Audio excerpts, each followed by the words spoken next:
This video describes the angioplasty procedure. Angioplasty is a minimally invasive procedure designed to treat the narrowing in your dialysis access, also known as arteriovenous fistula, AVF, or arteriovenous graft, AVG. Untreated narrowing can lead to inadequate dialysis, clotting of the dialysis access, and the need for a new dialysis access. Signs of narrowing include cannulation difficulties, prolonged bleeding, decreased access flow, and high dialysis pressures.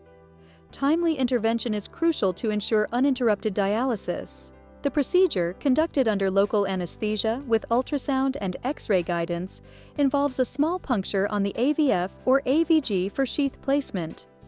This sheath, resembling dialysis needles, facilitates the injection of contrast dye to visualize blood vessels and narrowing under X-ray. A balloon catheter is then guided to the narrowing site and inflated. Discomfort may be experienced during balloon inflation, and additional inflations or different balloons may be necessary for effective treatment.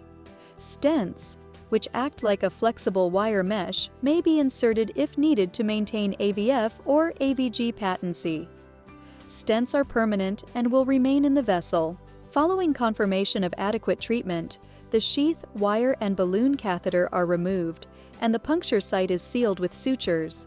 Potential risks include blood vessel injury, blood clot formation, bruising, local infection, nerve injury, allergy, narrowing recurrence, and procedural failure.